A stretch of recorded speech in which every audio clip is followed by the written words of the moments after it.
우선 윤석열의 팬티 저항 얘기를 듣고 무의식 중에 상상하신 국민들의 정신적 충격에 대해, 그리고 공무 수행을 위해 그 모습을 직접 보아야 했던 교도관들의 고통에 대해 위로의 말씀을 전합니다. 교정당국은 이 교도관들께 안과와 정신과 치료를 보장해야 할 것입니다. 명백히 업무상 재해입니다. 자기들도 궁색한지 체온 조절 장애를 우려해서 옷을 벗었다는 소리를 하던데, 바이든이 날리면 했다는 인간들이니까 무슨 말인들 못하겠습니까마는, 변온동물에는 파충류, 양서류 등이 있고 멧돼지, 사람 등은 항온동물인데, 윤석열은 독사도, 개구리도, 멧돼지도 아닐 테고, 물론 사람인지도 확실치는 않습니다만, 특검이 물러나자 갑자기 체온 조절이 잘 되는 것을 보면 분명히 변온동물은 아니라서 집행에 문제는 없다고 생각됩니다. 윤석열은 이미 지난해 12월 3일 본회의장으로 가서 4인이 1명씩 들쳐업고 나오라고 한 바 있으니 그것을 그대로 본인에게 적용하면 될 것입니다. 다만 격렬히 반항하면 부상자가 발생할 수 있으니 특검은 이런 개체를 포획하는 것에 특화되어 있는 유해조수 처리반에게 협조를 구해 대상을 안전하게 끌어내야 합니다. 그런데 이 존재는 왜 갑자기 옷을 벗은 것인가? 지난 1월 3일 윤석열이 종종 조언을 구해온 극우 유튜버 고성국은 자신의 유튜버 채널에서 특검이 체포하러 오면 알몸으로 버티라고 한 바 있습니다. 이자는 국민 말은 더럽게도 안 들으면서 김건희와 극우 유튜버 말은 참 잘 듣습니다. 예전에 카우치라는 문제그룹이 있었습니다. 생방송 도중 멤버 중 2명이 옷을 벗어 국민께 충격을 준 이 그룹은 결국 해체되었죠. 자신들의 전직 대통령이 옷을 벗어 국민께 고통을 안겨주었으니 국민의힘도 마땅히 해체되어야 하지 않겠습니까?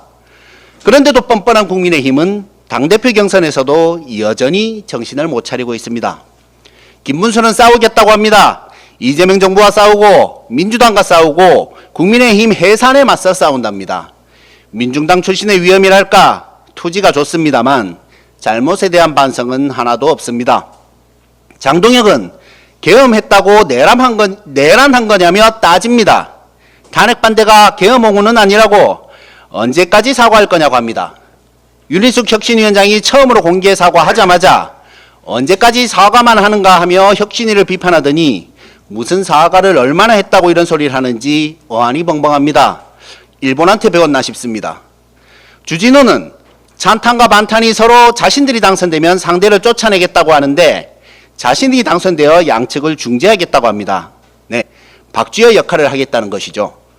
제가 내란수계라는 별명을 붙이면서 전국에 퍼지게 되어 다소 미안한 마음이 있었는데 박쥐라는 별명까지 붙을까 봐 조심스럽습니다만은, 제 정치 인생 25년에 초선 의원이 당대표에 출마하면서 모두를 아우르겠다는 당찬 포부를 보이는 것은 처음 봅니다. 왜 초선이 갑자기 출마했는지는 모두 짐작하실 것이지만 어쨌든 포부가 좋으니 훌륭한 박쥐가 되길 바랍니다. 혁신을 주장하는 안철수는 변하지 않았습니다. 민주당에서 혁신전대를 그렇게나 부르더니 국힘에서 혁신전대를 하고 있으니 소원 성취한 셈입니다. 뭐가 안철수의 혁신인지는 아직 모르겠는데 본인도 모를 것이니 상관없겠죠. 조경태 의원도 나섰습니다. 그나마 문제의 본질을 직시하고 있긴 합니다. 이분은 원래 민주당 출신이죠. 그나마 민주당 출신인 안철수와 조경태 두 분이 계중 좀 나으니 역시 민주진영에서 인정 못 받은 사람도 국힘에 가면 제일 나은 사람이 되는 것 같습니다. 그런데 이런 사람들이 당대표 선거에서 이길 가능성은 낮아 보입니다. 왜 그런지 귀엽고 문학적이고 부드러운 제가 친절히 설명드리겠습니다. 옆에서 웃으시니까 방송사고가 네. 가끔씩 방송사고가 있어야 좋죠. 지난주 뉴시스가 에이스 리서치에 의뢰한 여론조사에 따르면 친윤 반탄 후보 3명의 지지율을 합하면 약 64%가 됩니다. 그리고 작년 말 MBC가 코리아 리서치에 의뢰한 여론조사에 따르면 죄송합니다. 여기 작년 말부터 하겠습니다. 양쪽에서 웃으시니까.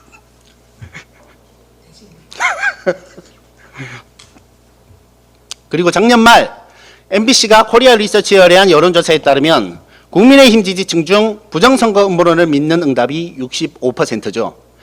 결국 국민의힘이 신나게 비상식적인 부정선거론을 짚히며 정치에 이용해온 결과로 당내에서 상식은 사라지고 음모와 선동만 남았습니다. 이런 당원들의 투표가 80% 반영되니 국민의힘의 미래가 있겠습니까? 자업자득입니다. 어쩌면 당대표 선거가 끝난 후 당내에서도 부정선거 주장이 나올지 모르겠습니다. 원래 주특기잖아요. 어차피 기대는 없지만 국민들의 스트레스를 생각해 한 가지만 부탁합니다. 누가 되든 대표 선출 후 현충원에 가기 전 서울구치소를 먼저 방문하는 일은 없길 바랍니다. 부끄러움을 국민들께 자꾸 떠넘기지 마십시오.